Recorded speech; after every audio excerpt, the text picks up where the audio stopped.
Digestive system में क्या कह रहे हैं, या इस तरह कर लो, इशू हो रहा है तो ऐसे रख दो। हाँ बस ठीक है। नज़र आ रहा है बुक? जी नज़र सर। आ रही है? जी सर। सही है। डाइजेस्टिव सिस्टम में हमारी बॉडी को न्यूट्रिएंट्स चाहिए होते हैं जो हम खाना खाते हैं, ताकि हमारी बॉडी हेल्दी रहे और सही से काम कर सके। न्यूट्रिएंट्स में क्या आ जाता है, कार्बोहाइड्रेट आ जाते हैं, प्रोटीन आ जाते हैं, फैट्स आ जाते हैं, मिनरल्स और वाटर वगैरह आ जाते हैं। डाइजेस्टिव सिस्टम का काम क्या है, वो खाने को तोड़ता है और न्यूट्रिएंट्स को एब्जॉर्ब करता है, सही है, ताकि हमारी एनर्जी मिल सके, हमें उस खाने से ग्रोथ हो सके बॉडी की, और सेल जो डैमेज हो गए हैं वो रिपेयर हो ठीक सके। है। एनाटॉमिकली और फंक्शनली डाइजेस्टिव सिस्टम को डिवाइड किया गया है किसमें, गैस्ट्रोइंटेस्टाइनल ट्रैक्ट में, ट्यूब्यूलर गैस्ट्रोइंटेस्टाइनल ट्रैक्ट में। ट्यूबुलर क्यों, क्योंकि ट्यूब फॉर्म में है ना सारा, देखो ट्यूब सी है सारी। जी सर। और गैस्ट्रो यानी स्टमक को किस में, स्टमक वगैरह किस में आ जाते हैं, गैस्ट्रो में आ जाते हैं, सही। और इंटेस्टाइन से इंटेस्टाइनल, तो इसकी शॉर्ट फॉर्म GIT भी है, सही। इसका 3 नाम है, GI ट्रैक्ट भी कहते हैं, गैस्ट्रो इंटेस्टाइनल ट्रैक्ट, GIT हो गया, और डाइजेस्टिव सिस्टम भी कहते हैं। और इसके साथ एसेसरी डाइजेस्टिव ऑर्गन्स, यानी कि जो इसकी हेल्प कर रहे होते हैं, मिसाल के तौर पर पैनक्रियाज हो गया, गॉल ब्लैडर हो गया, वो अपनी सिक्रीशंस भेज रहे होते हैं इंटेस्टाइन वगैरह में, ताकि खाना सही से हो। लिपिड्स वगैरह के डाइजेशन के लिए, लाइपेज वगैरह, माइलेज, कार्बोहाइड्रेट डाइजेशन के लिए वो भेज रहे होते हैं, सही है। ये देख सकते हो, ये एसेसरी ऑर्गन्स है, देख लो, ये पैनक्रियाज है, लिवर है, गॉल ब्लैडर है, ये पैनक्रियाज, ये लिवर और गॉल ब्लैडर, ये सब हेल्प कर रहे होते हैं फूड के डाइजेशन में। इंटेस्टाइन में इनकी सिक्रीशन जारी होती है डक्ट्स के जरिए, सही है। अच्छा, ऑर्गन्स क्या है GI ट्रैक्ट के, जैसे मैंने पहले बता दी, ओरल कैविटी आ जाती है सबसे पहले, जो आपका माउथ है, सही है। उसके बाद क्या आ जाता है, टीथ आ जाते हैं, दांत जिनसे आप खाना चबाते हो, ज़बान आ जाती है जिससे आप खाने को होल्ड करते हो, सेल्युलरी ग्लैंड्स आ जाती हैं, इनका काम क्या है, थूक बनाना। 3 तरह की होती हैं सेल्युलरी ग्लैंड्स। सबलिंगुअल ग्लैंड ज़बान के नीचे होती है, पैरोटिड ग्लैंड होती है कान के बिल्कुल नीचे, और उसके नीचे सबमैंडिबल ग्लैंड होती है, सही है। इन तीनों ग्लैंड्स का मेन काम क्या है, सलाइवा बनाना। सलाइवा पता है ना, थूक, उसके अंदर एक एंजाइम होती है सेल्युलरी अमाइलेज, जिसका काम क्या है, कार्बोहाइड्रेट की थोड़ी बहुत डाइजेशन करवाती है, 5%, बाकी सारी मैदे में जाके होती है या इंटेस्टाइन। इसमें 5% मिले होते सर। सिर्फ 5% खाने को डाइजेस्ट करती है, ये तोड़ती है छोटे पार्ट, बाकी सारा खाना अंदर ही जाकर तोड़ता है इंटेस्टाइन से, सही है। ये सिर्फ 5% तोड़ती है खाने, कम्प्लीटली ब्रेक नहीं करती, 100 में से 5%। GIT है कि कंटिन्यूस ट्यूब है, जैसे आपने तस्वीर में देखा, ये देख लो, ओरल कैविटी से ट्यूब शुरू हो रही है और एंड तक ट्यूब ही बनी जा रही है, सही है। तो ये कंटिन्यूस ट्यूब है, माउथ से एनस तक, मुंह से शुरू हुई और एनस तक जा रही है। स्पेशलाइज्ड होती है कुछ कुछ पॉइंट्स पे, सही है, अपनी लेंथ के, देखो यहाँ आ रही है नॉर्मल है, नॉर्मल, यहाँ आके स्पेशल हो गई, फूल गई, स्टमक बन गया, फिर आगे आके स्पेशल होकर इंटेस्टाइन बन गई, स्मॉल इंटेस्टाइन, लार्ज इंटेस्टाइन, ताकि इसका मुख्तलिफ रोल हो सके, सही है। स्टमक का क्या रोल है, जो सॉलिड खाना है उसको लिक्विड काइम या काइल में कन्वर्ट करना, सही है। इंटेस्टाइन का डाइजेशन काम है और लार्ज इंटेस्टाइन का एब्जॉर्प्शन काम है, तो ये इसके स्पेशलाइज फंक्शन है मुख्तलिफ जगहों पर।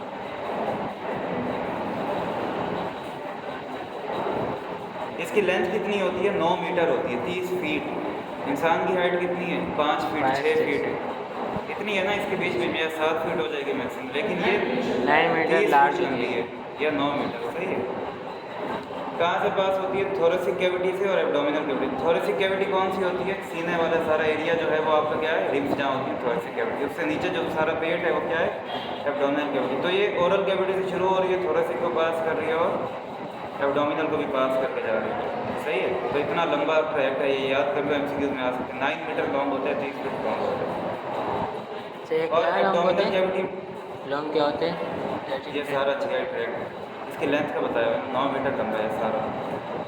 इसकी अगर लेंथ निकाली जाए, इसको स्ट्रेट करके, थोरेसिक कैविटी से पास हो गया, एब्डोमिनल कैविटी में कब जाते हैं, जहाँ पे डायाफ्राम होता है, वहाँ पे डायाफ्राम को क्रॉस करके ये थोरेसिक कैविटी से एब्डोमिनल। थोरेसिक कैविटी का पता है ना क्या होती है, ये बताऊँ वो भी, ये सारी थोरेसिक कैविटी है, यहाँ डायाफ्राम होते हैं और ये एब्डोमिनल कैविटी आ गई। नेट नहीं चल रहा, इसमें मैं क्या कर सकता हूँ, जब सर से को सर लगा देंगे, पासवर्ड, ये जो भी मसला है। कोई सवाल है इसमें? No sir. अब डाइजेस्टिव ट्यूब, यहाँ तो हमें सिर्फ एक लेयर नज़र आ रही है ना। अब इसको जब माइक्रोस्कोप में देखते हैं और इसकी मज़ीद हम डिटेल्स देखते हैं, तो हमें क्या मिलता है कि इसमें 4 लेयर्स होती हैं। यहाँ तो सिंपल ट्यूब नज़र आ रही है ना, लेकिन इसमें क्या होती हैं? 4 लेयर्स। 4 लेयर्स होती हैं। सबसे अंदर वाली लेयर क्या होती है? म्यूकोसा, ये जो येलो येलो आप देख सकते हो, सही है, म्यूकोसा है, इंटरनल म्यूकोसा। फिर इसके बाहर एक आ जाती है, उसको हम क्या कहते हैं? एक्सटर्नल म्यूकोसा, सही है, एक्सटर्नल सिरोसा कहते हैं उसको, सही है। एक्सटर्नल सिरोसा के साथ ही ऊपर क्या होता है? सब म्यूकोसा होता है, और एंड में क्या होता है? मस्कुलरस, यानी मसल्स, मस्कुलर लेयर होती है जिसको हम मस्कुलरस कहते हैं। उसमें क्या होता है? सर्कुलर स्मूथ मसल्स होते हैं, जैसे तस्वीर में देख सकते हो, लेयर नहीं, और लॉन्गिट्यूडनल मसल लेयर होती है, सही है। इसमें मसल्स होते हैं, बेसिकली कॉन्ट्रैक्शन वगैरह इनका काम होता है। सिरोसा में क्या होता है? कनेक्टिव टिश्यू लेयर होती है, और माइंटेरिक प्लेक्सिस और सब म्यूकोसल प्लेक्सिस वगैरह होते हैं, यानी हार्मोन्स वगैरह कब रिलीज होने उनका ये काम होता है। और सब म्यूकोसा का क्या काम है? कि इसको लुब्रिकेट करना। लुब्रिकेशन समझते हो ना? जी सर। नहीं, जैसे ग्रीस होती है, तालों में ग्रीस लगाते हैं ताकि वो सही से बंद हो और खुले अटके नहीं, फ्रिक्शन नहीं आए। फ्रिक्शन कम करने को लुब्रिकेशन कहते हैं, सही है। और सब म्यूकोसा का एक और काम है, यहाँ पे ग्लैंड्स होती हैं। ग्लैंड्स क्या सिक्रीशन रिलीज कर देती है, हार्मोन्स वगैरह है, बाकी चीज़ें। कोई सवाल? समझ आ गई? 4 लेयर। सबसे अंदर वाली क्या है? इंटरनल म्यूकोसा है, उसके बाद सब म्यूकोसा है, फिर एक्सटर्नल सिरोसा है, और मस्कुलरस है। इनकी डिटेल आगे आएगी, डिटेल में कैसे होती है आगे मजीद आएगा, ये तो बस ऐसे म्यूकोसा, उसके बाद सब म्यूकोसा, फिर मस्कुलरस, और सबसे ऊपर वाली जो होती है वो सिरोसा होती है, सही है। उसके बाद मस्कुलरस आ रही होती है, सिरोसा से शुरू होती है, मस्कुलरस, सब म्यूकोसा, एंड में म्यूकोसा। म्यूकोसा के मजीद 3 पार्ट है। म्यूकोसा एपिथेलियम जो बाहर है, एपिथेलियम हो गया, जो उससे आगे उसको क्या कह रहे हैं? लेमिना प्रोप्रिया, यानी कि जो इंटरनल और एक्सटर्नल के बीच में वो लेमिना प्रोप्रिया है, सही है। और बिल्कुल कोने के पास क्या है? मस्कुलरस म्यूकोसा, और इसके बीच में लिम्फ नोड्यूल भी पड़े होते हैं, सही है। ओरल कैविटी क्या होती है? मुंह में जो जितनी खाली जगह है उसको हम क्या कहते हैं? Oral cavity. इसको बकल कैविटी भी कहते हैं, क्योंकि बकल मसल्स होते हैं हमारे, चबाने वाले मसल, जैसे खाना चबाते हैं। सराउंड इसको कौन कर होता है? लिप्स होते हैं, चीक्स होती हैं आपकी, सही है, और ज़बान होती है। पैलेट क्या है? ज़बान के ऊपर जो रूफ है और नीचे जो रूफ है उसको पैलेट कहते हैं। कुछ बच्चों में बर्थ डिफॉर्मिटीज़ होती हैं, उनका पैलेट नहीं होता, नहीं बनता, क्लेफ्ट पैलेट कहते हैं उसको।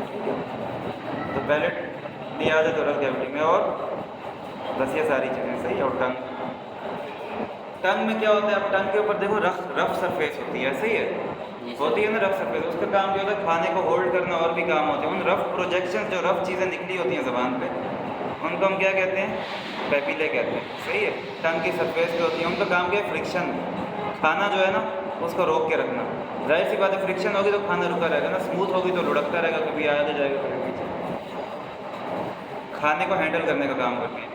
पपीले में हमारे पास टेस्ट बड्स भी होते हैं, जिनकी वजह से हमें खाने का टेस्ट आता है, सही है। तो ये देख लो, ज़बान का जो ये लास्ट पार्ट है, इसमें क्या मीठा टेस्ट इसमें आता है। जो ज़बान की इससे पीछे ये वाला जो पार्ट है, इसमें क्या है? नमक, नमकीन टेस्ट आता है। ये वाला जो पार्ट है, इसमें हमें खट्टा टेस्ट आता है, सॉर टेस्ट आता है। बिटर, जो कड़वा टेस्ट है, वो ज़बान के एंड वाले पार्ट पे आता है। इसीलिए जब तुम कोई चीज़ खाते हो तो वो कड़वी देर से मालूम होती है, क्यों? क्योंकि ज़बान के एंड वाला जो पार्ट है उसमें जो होते हैं टेस्ट बड्स होते हैं बिटर वाले, कड़वे खाने के लिए। उमामी टेस्ट क्या होता है? ये भी 5वीं तरह का टेस्ट है। सुशी फिश वगैरह जो होती है ना, उनका टेस्ट होता है, इसको उमामी कहते हैं। ये इतना फेमस नहीं है, लेकिन है, ये भी पाकिस्तान में इतना फेमस नहीं है, सही है। उमामी टेस्ट क्या होता है? टेस्ट बड्स की समझ आ गई? टेस्ट समझ आ गई किस किस तरह के होते हैं टंग? Test receptors. पैलेट का क्या काम होता है? रूफ बना रहा होता है। यहाँ होता है ना पैलेट, ये ऊपर तालू जिसको कहते हैं, इसका काम क्या है? रूफ बना रहा होता है ओरल कैविटी की। और टीथ आ जाते हैं, फिर उनका काम क्या होता है? हैंडल करना फूड को डिफरेंट वेज में। और उसके बाद सैलिवरी ग्लैंड्स के 3 पेयर्स आ जाते हैं, सबलिंगुअल ग्लैंड, सब मैंडिबुलर और पैरोटिड। ये पहले ही बता दिया था मैंने। जी सर। इनका एंजाइम्स का काम क्या है? सलाइवा रिलीज करना। सलाइवा मैंने तुम्हें बता दिया, सलाइवा में क्या होती है? एंजाइम होती है अमाइलेज, सैलिवरी अमाइलेज, जो खाने को 5% कार्बोहाइड्रेट्स को डाइजेस्ट करती है, सिर्फ कार्बोहाइड्रेट्स को, लिपिड्स वगैरह बाकियों को नहीं, सिर्फ कार्बोहाइड्रेट्स। क्योंकि अमाइलेज किसको डाइजेशन करनी होती है?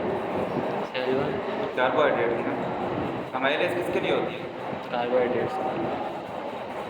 ओरल कैविटी में 2 काम होते हैं। मैकेनिकल डाइजेशन, यानी जो मुंह से और आप हिला के मसल से कर रहे हो, चबा रहे हो खाना, उसको मैकेनिकल डाइजेशन कहते हैं।